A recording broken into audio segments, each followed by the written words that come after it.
Our learning sponsors, A Year of Learning by Sue and Arnie Gerlich, in memory of Malka Pearl Mann and Philip Mann, and in memory of her family murdered in the Holocaust. Hirsch ben Shlomo Yaakov, Sarah Bat Ephraim, Yisrael David ben Harav Tzvi Hirsch, Ephraim ben Harav Tzvi Hirsch, Adia Bas Harav Tzvi Hirsch, Miriam Bas Harav Tzvi Hirsch, Pesel Bas Harav Tzvi Hirsch, Shalom ben Harav Tzvi Hirsch, Yisrael David ben Harav Tzvi Hirsch, Beryl ben Harav Tzvi Hirsch, Yosef Meir ben Harav Tzvi Hirsch, Kenya Rivka Perel Rosner Bas Harav Tzvi Hirsch, Shlomo Yaakov ben Harav Tzvi Hirsch, Shmuel ben Harav Tzvi Hirsch. Shall share her children and grandchildren in memory of her uncle, founding member of BRS, Dr. Israel Brook, Yisrael ben Harav Akiva, Marsha Federbush and family, in memory of her husband, Dr. Oriel Paul Federbush, Oriel Pinchas ben Harav Shimon, Sharon and Fred Lisker, their family and many friends, in memory of her dear mom, Harriet Friedman, Edel Bas Yaakov, Leslie and Gail Kaplan, in memory of their parents, Harry and Marjorie Siddell, and Irving and Pearl Kaplan. Friends of Avi Gitler, Avram Meir ben Shimon, and Martha Gitler, Sharna Bas Yeshaya. Friends of Toby Paris, Sarah Tova Bat Yisrael Dov. Friends of Malka Levi, Malka Bat Yosef. Friends of Joe Wolf, Yosef ben Chaim. Many friends of Dr. Marvin Blush, Moshe Shalom ben Yitzchak Halevi. A Month of Learning by Haran and Mel Haller, in memory of her father, Yosef Eliezer ben Tzvi Hirsch, and by B. Pizer, in memory of her father, Yitzchadov ben Shmuel, by Mordechai and Miriam Burr, in memory of his mother, Manya Bas Harav Shimon Halevi, Stanley Presser, in memory of his wife, Chayalea Bat Zev HaKohen. A Week of Learning by Judy and Michael Poretsky, in memory of her mother, Basil Bas Yehuda Leib. A Day of Learning. Today is what, the 14th? 14th. Right, and there are none listed here. And Hashem is having Aliyah, Kranker, Afia, Belt, Yeshiv, Shem, Matzliah, and the Chol B'nai Israel, a good Kabench Yar. Amen. Okay? Amen. Okay, so we are on Lamed Gimel, Amen. Amud Aleph, a few lines down, starting with Abaye Masader. Okay? Now, we're going to remember that that the Gemara has already told us that there were 5 different avodot on Yom Kippur. Okay, so it makes sense now that in discussing the full day, one would start with the Tamid offering, which was the daily offering, the first thing in the morning. And so it would be how I would point out what the flow of the discussion in the Gemara is.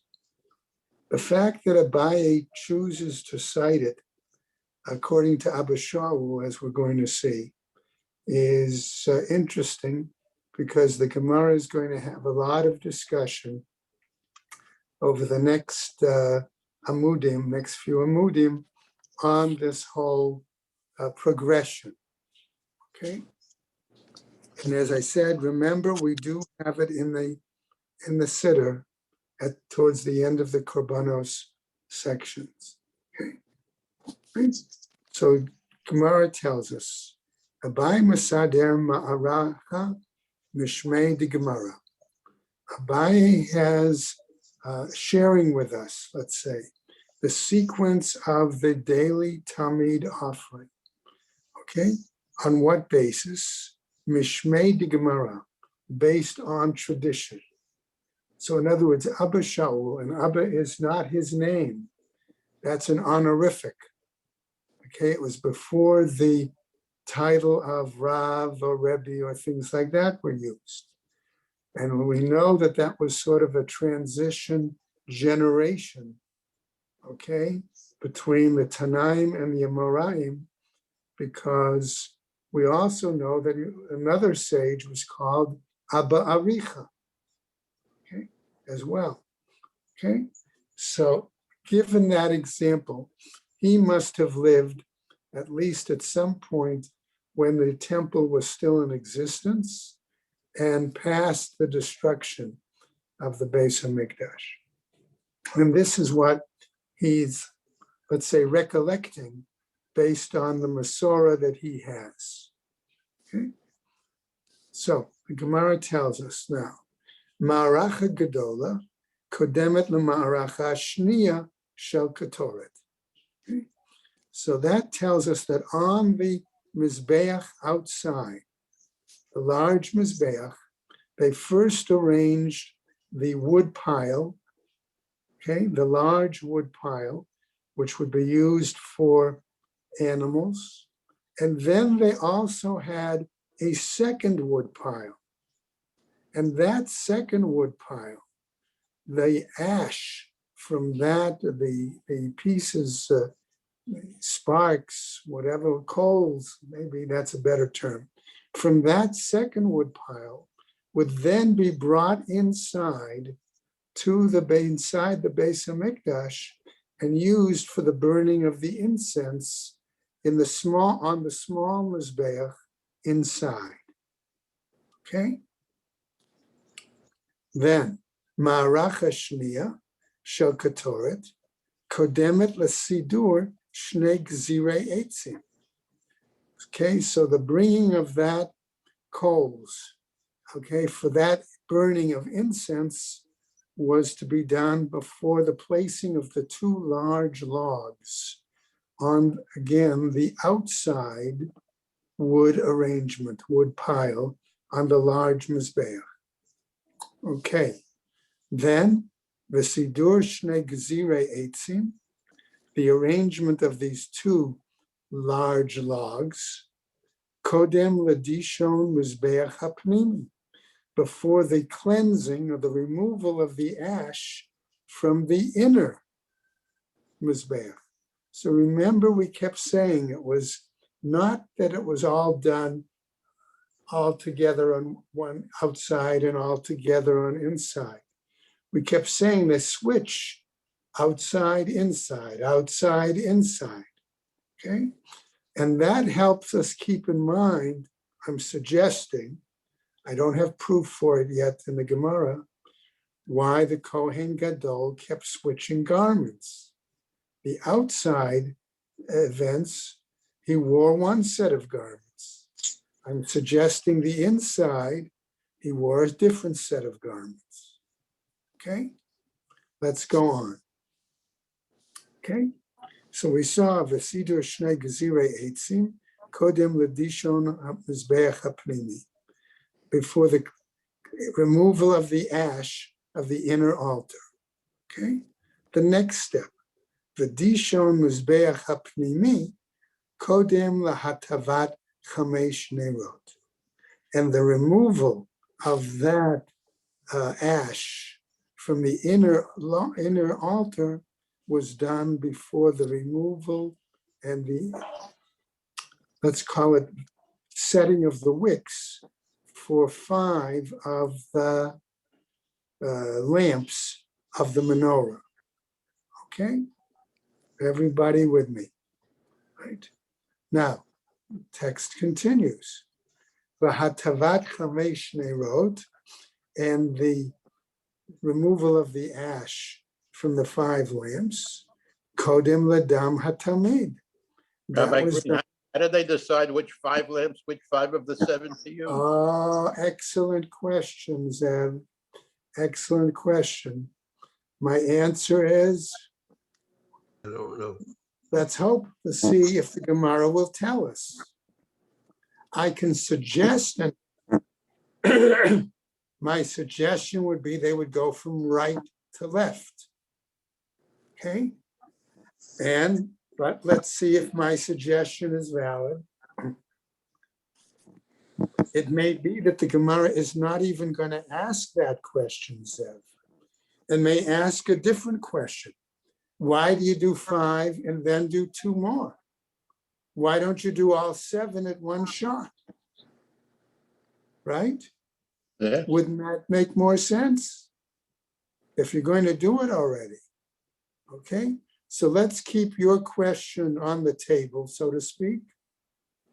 Okay, and see if the Gemara addresses it. If not, then we'll come back to it. Okay. All right. Excellent question. Okay. So we remove the ash from the 5 lamps, right, before the slaughtering and the receiving of the blood from the Tamid offering. Then the Gemara continues, V'dam hatamid kodem lahatavat shtei nerot. And the sprinkling and the blood precedes the removal of the ash from the 2 remaining lamps. Okay, so we see 5 are done, then 2, with the sprinkling of the blood and right from the tamid in between. Okay, I'm sorry if I'm going through this a little on the slow side, but I just feel that will help a little bit. Ukatoret kodem. So the Gemara then continues.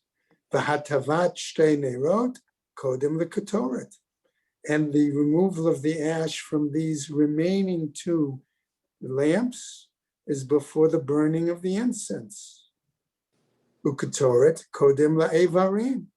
And the burning of the incense, remember, done inside, is before the offering of the limbs of the animal. Ve'evarim lemincha. And the burning of the limbs, right, is done, and that's the limbs of the daily tamid, that animal, all right, and the outer altar is done before the, let's call it a offering made out of grain, meal, okay? Umincha lechavitim. And then the grain or meal offering is before we'll call it the spoons. Actually, I'm sorry, we'll call it the griddle cakes of the Kohen Gadol. Okay? Remember, he had to bring 2, a set in the morning and a set in the evening. Okay? Now, it could be that the griddle cakes, the chavitim, are done following the mincha because they're made from the same item. We'll have to see if that's the case. Then it continues, b'chavitin l'nisachim. And then after the griddle cakes comes the libations, right? That's the wine libation, the water libation, things like that. Okay, now we can, so all of these are done for a daily offering, right? Now, what happens if it's a Yom Tov or if it's Shabbat, right? We have to add somewhere the musaf, the additional offerings. And so we continue. Unisachim lemusafim. And then the libations precede the additional offerings. Okay, and if it's Shabbat, which would be Shabbat, for example, umusafim levizichim. And the additional offerings then would precede the, let's call it vizichin, I want to call them the spoons or the vessels that hold incense that are put on top of the lechem hapanim, the showbread on Shabbos, right? Uvizichin l'talmid shabein ha'arbayim. And these vessels are done before the afternoon Tamid offering. Okay? What basis, says the pasuk? Shneimar v'hiktir aleha chelvei hashlamim. Because the pasuk says, and he shall lay out the burnt offering on it. Okay? Aleha hashlem kol hakorbanat kulan. And burn all the fat parts of the peace offerings on it. In other words, all the offerings have to be done, okay, or completed before other offerings. So that's why the musafim clearly are towards the end. And the only thing after them, it could be The only real offering after them would be the afternoon tamid. Okay? All right. Now that we've gone through that, we're going to continue.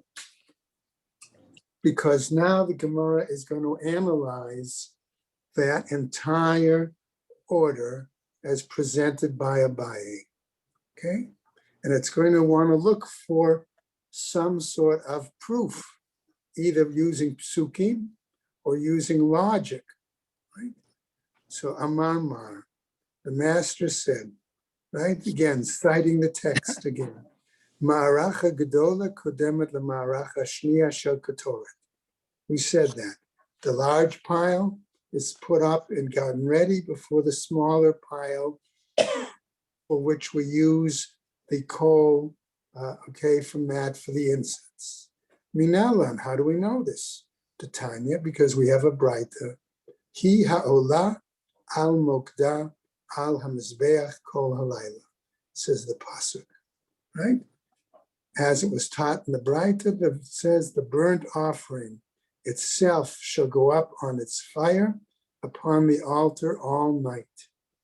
Zomarach Hagadola, that's the larger altar, the wood pile on the altar. Ve'esh hamizbeach tukad bo, that part of the pasuk. Zomarach hashniya shel ketoret, that is the smaller wood pile or the second wood pile for the purpose of the incense. Okay, so the Gemara challenges this. Ve'epuch ana, I might reverse it. Mistabra, and it would seem logical to say, Ma'aracha gedola adifa. Okay, and the answer is no, the larger pile is to be preferred. It should take precedence. Shekain kaparata miruba, because its value of atonement is greater. Okay? Ad Rabbi argues the Gemara.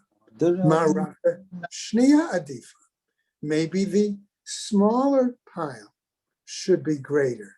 In other words, maybe its value is more important. Shekain machnisin mimena lifnim. Why? Because we bring it inside, right? Which was what we referred to earlier, right? Afilu hachi, even that way. Kaparata meruba adifa. No, says the Gemara. Even in that case, the greater atonement value of the outer altar takes precedence. Ve'ibayat ema, and if you want, I would say, ilo mishkach eitzim lema'arach hashniya. What happens if one doesn't find enough adequate, proper wood? Remember, the wood had to be without any worms and things like that. Okay? For the second smaller fire, milo ma'ayel mimaracha gedola. Wouldn't one take, let's say, coals or things from the larger wood pile and bring those inside? Answers the Gemara, citing a text. Mima'aracha shniya shel ketoret kodemet l'sidur shnei gzirei eitzim.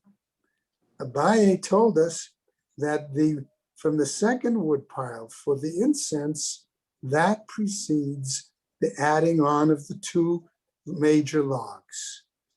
Okay, so therefore we don't have a clear answer if they would use coals from the larger wood pile, because that wood pile really is not complete. It's not finished. Okay, so if that's the case, how do we know that then in the order? Dichti, because again it's written. Uvi'er aleha hakohen eitzim baboker baboker. Notice by the fact that it says it will burn on it. Right? That's the pasuk. The priest shall burn upon the wood upon it in the morning, in the morning. Okay? So we have the text on it, and we have the phrase morning recited twice. Aleha, on it, velo al chaverta, implying and not on its neighbor. In other words, not on what I'll call the smaller pile. Miklau de'ita lechaverta. This implies that there was another pile there on top of the large mizbeach, right? So furthermore, v'hai aleh, but this phrase on it, mibaye le legufe, isn't that needed for explaining the requirement itself of the pasuk? Trei aleha ktive. No, the word aleha is actually written twice, says the Gemara. Okay, and for that reason, since it's written twice, okay, there's not a problem. Now, Abaye went on. Sidur shnei gzirei eitzim kodem l'dishon mizbeach hapnimi. That the arrangement of the two logs before the cleansing, the removal of the ashes from the inner altar. Afal gav dahacha kativ baboker baboker. Even though the text in the pasuk says in the morning, dahacha kativ baboker baboker. Here also it's written in the morning. Afilu hachi machshir adif, says the Gemara. Even in this case, right, we say that what happens is that this machshir, this action is what is going to take preference, right? That removal, wouldn't that, right, take preference? Shnei gezirei eitzim, namely the putting on actually of the two logs. Vaha amrat shnei gezirei eitzim l'maracha gedola azle. But didn't you say that these two logs went on the larger wood pile? Isn't that the situation? Amar Rabbi Yemia, as we continue, right? Shum eitzim. We're talking about a category of wood, a kind of wood. Ravina Amar, says Ravina, Ho'il v'hitchil b'ma'aracha gomer. His answer is, since we talked initially about the large pile, we have to finish with that first. Rav Ashi Amar, Ilo mishkach eitzim l'ma'aracha shniya, Milo ma'ayel mimaracha gedola. If we don't have appropriate wood, okay, from the second smaller pile for the incense, doesn't that mean that they would take it from the larger pile? And that's the reason, therefore, also according to Rav Ashi, that the finishing of the larger pile would take precedence. Now, back to Abaye's statement. V'tishon mizbayach hapnimi kodim lahatavat chamesh neirot. Right? Removing of the ash from the inner altar, right, precedes the removal of ash from 5 of the lamps. My Tama, what's the reasoning? Okay. Amar Abaye, Gemara Gemirna. We learn this from a tradition. Savara la yadaya. But logically, I don't know why, says Abaye. Rava responds. The Rava Amar, Keresh Lakish, that it's based on the view of Reish Lakish. The Amar Reish Lakish, Ein Ma'avirin al Hamiklo, that we do not put off when we have the opportunity. Okay? All right there, Marvin? Yeah, just need a little drink. Yeah. Okay, we don't, right? If we have the opportunity to do a mitzvah, we don't forgo. We don't push it off. Okay, we now should be ready to jump on to Amud Beis, right, everybody? And it's long, but it's still the same, so to speak, the topic. Okay, we've just gotten through a whole discussion that says that at times he's outside, at times inside, at times outside, at times inside, right? Keeping that in mind, we can now appreciate how this top of Amud Beis starts. And what happens when he goes inside the Heichal, inside the saint, the right. He goes in, goes through the Ulam into the Heichal, right? So what happens? B'mezbeach paga b'reisha. The first thing he comes to is the smaller altar, the incense altar, right? Titania, as we're find taught in a Braita, the following. Shulchan b'tzafon, the table for the showbread is in the north. Mashuch min hakotel, shtei amot umechza. I'm going to call that separated, all right, or removed, okay, from the wall by 2.5 amos. Umenorah, and on the other side, I'm going to say opposite the shulchan, okay, umenorah b'darom, and the candelabra is in the south by the southern wall, meshucha min hakotel, again separated or removed from the wall, shtei amot umechza, also 2.5 cubits within. Mizbeach memutza, the altar then is in the middle between them, but continues the Braita, va'omed ba'emtza mashuch klape chutz kima.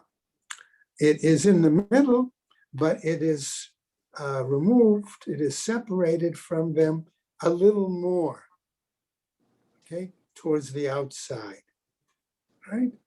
So if you want, we could almost have a triangle, an upside down triangle, where 2 points, that the base of the triangle would be the showbread table and the menorah, and then coming down, drawing a point, at that point, that's where the altar would be in the side. Okay? All right. Okay. So, Venokme lahadayu, says the Gemara. Okay, so the Gemara asks an interesting question. Okay, why don't we make the altar, right, like dafka right between the two of them? Okay. Kevan dichtiv ve'et menorah nochach hashulchan ba'inin dechazu ahadade, says the Gemara. All right, we don't do it, okay, because they have to be visible one to another. In other words, you have to be able to see from the menorah straight across to the showbread table, or you have to see vice versa, okay? And you can't have something juxtaposed in between them. Now, Amar Rava, says Rava, Shma mina midaresh Lakish. We learn from this based on Reish Lakish, Avure dera'a atot tefta. Okay, I'm going to translate that as the following.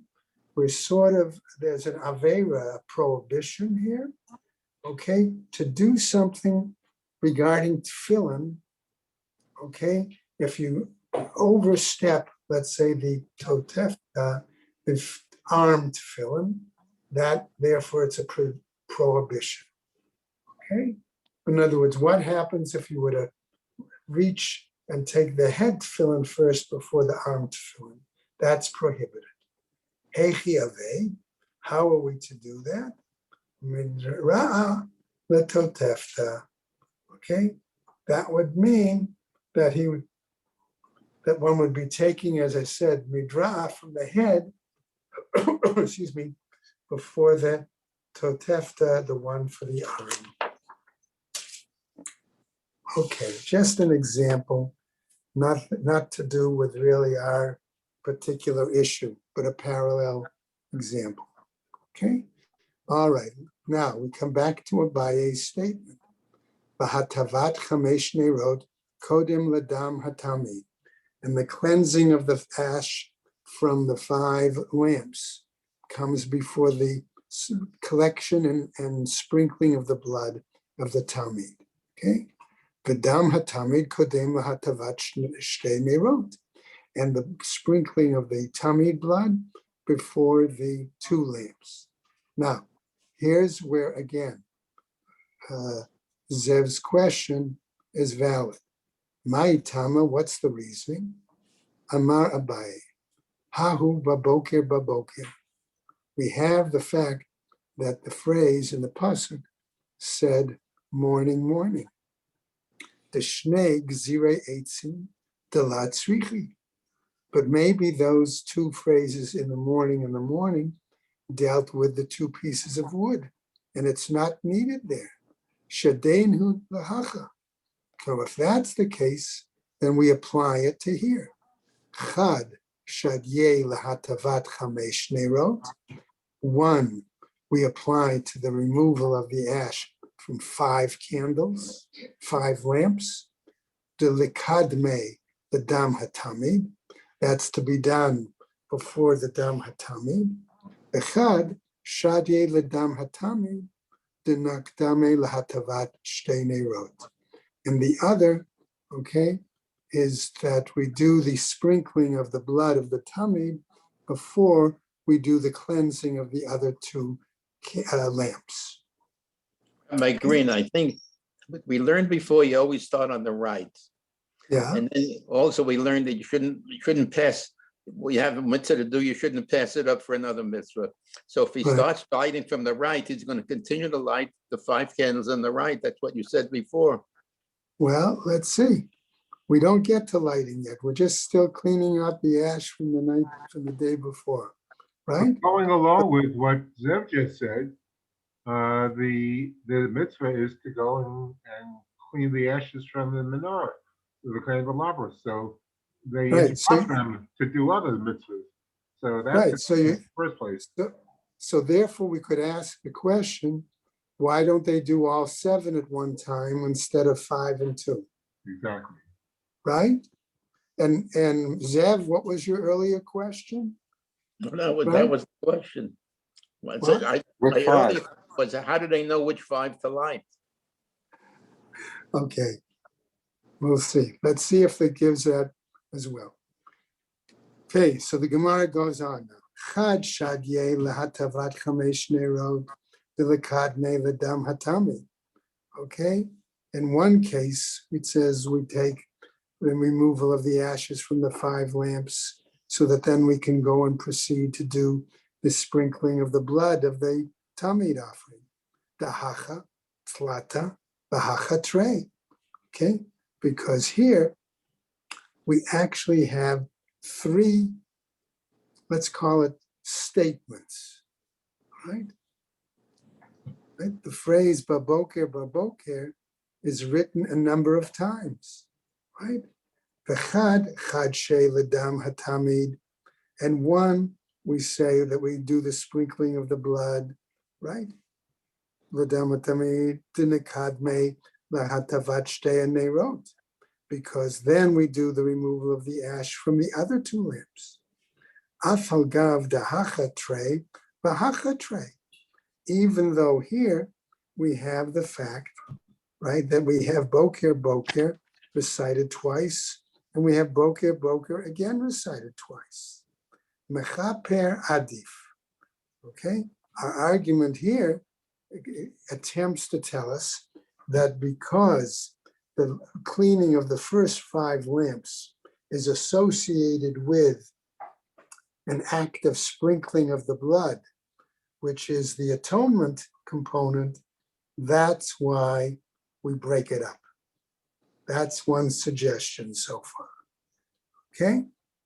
Now, let's go on. Amar le Rav Papa la Abaye. Rav Papa doesn't seem very happy with Abaye's explanation. V'ema, and I would say, says Rav Papa, Chad shadye ledishon mizbeach hapnimi. Okay, 1 is done, the removal of the ash from the inner altar, dinekadme ledam hatamid. Okay, so that precedes the sprinkling of blood from the daily offering. The hacha tlata, the hacha tray. That there we have 3 references to mourning, and here we only have 2. The chad shadye ledam hatamid, and 1 we say reference to the dam hatamid. Okay, Denakdom v'hatavat chamesh nerot. Because there we have what precedes the cleansing of the 5 lamps. The afagav, the hachatre, because even though here we have 2 and there we have 2, mechaper adif. Again, so his argument ends up the same way as Abaye, but it's a little bit more detailed in that it says basically, given where the language of the pasuk is, okay, that's what tells us this is preferred to this. Imkain afsukuke b'mai mifsakat lao. And so the Gemara then naturally asks, if that's the case, okay, why do you make a distinction, okay, between a separation, okay, between cleaning these and cleaning those, right? Gemara wants to respond naturally. Hanecha l'reish lakish da'amar.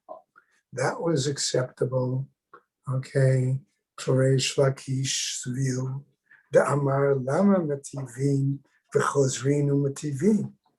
Why does the Kohen remove ashes from 5 lamps and then go back and return and remove ashes from 2 lamps? Kedei lahargish kol ha'azara kula shapir. In order to stir up, okay, all the other Kohanim, to get them excited, okay? Isn't that, and that explanation works out well for Reish Lakish. But it didn't work out well for Rabbi Yochanan.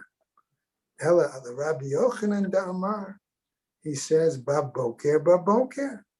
We have the phrases in the morning twice. Chelkehu l'shnei bekarim. We divide it up into 2 parts of the morning. Mai ika l'meimar.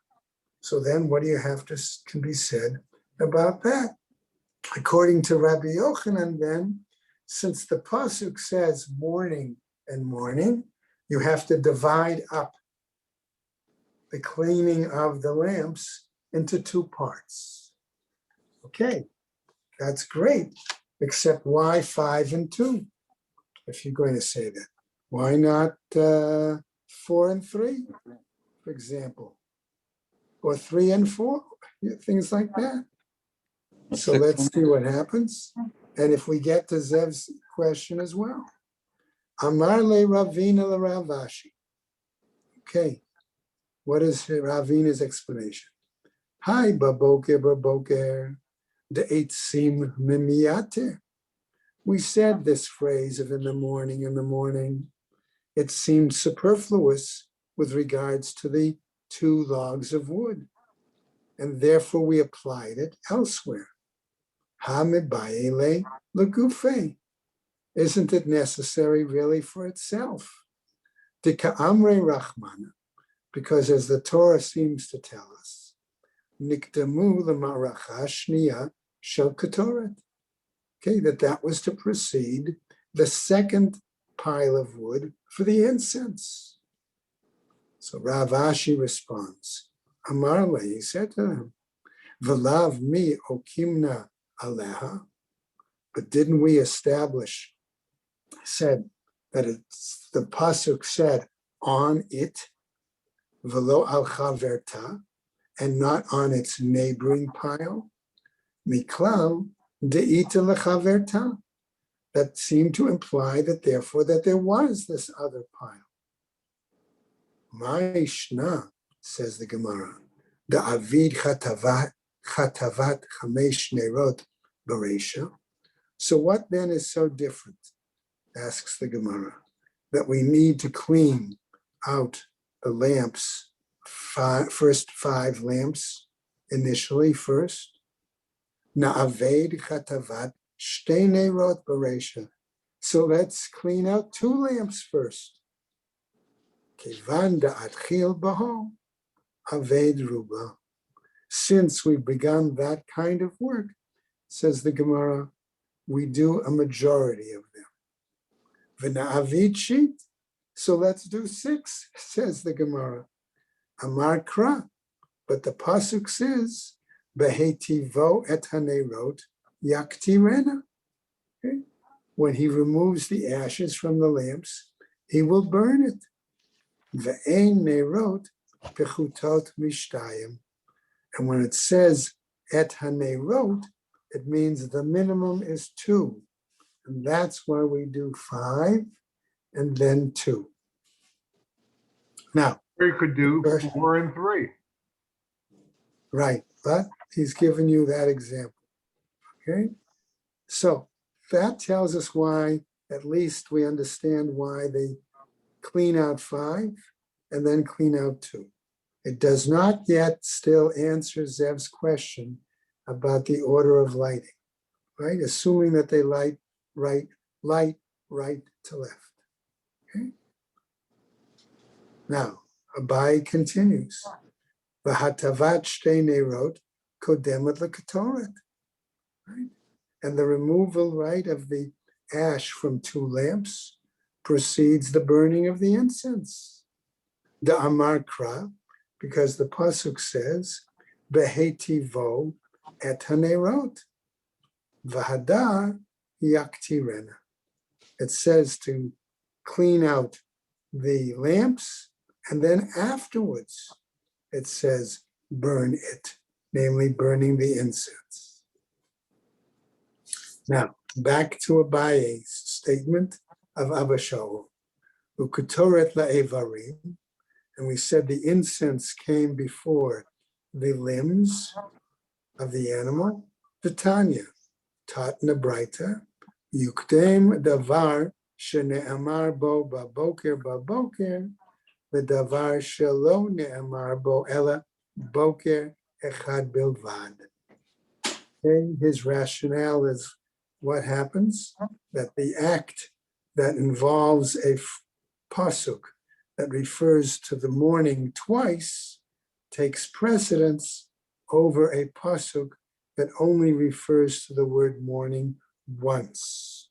Okay, and so the pasuk with regards to the tummy only says, right, with the word boker, morning, one time. Okay. Furthermore, ve'evarim lemincha. Further, Abaye said, the Tanya, there also was taught that the limbs should come before the meal offering. Minayan shelo yehi davar kodem l'tamid shel shachar. How do we know, says Abaye, okay, that there cannot be anything done prior to the putting of the wood? We said that was the first act for the large pile on the altar, that there shouldn't be other things being done, right? Let's go over just a little bit, all right?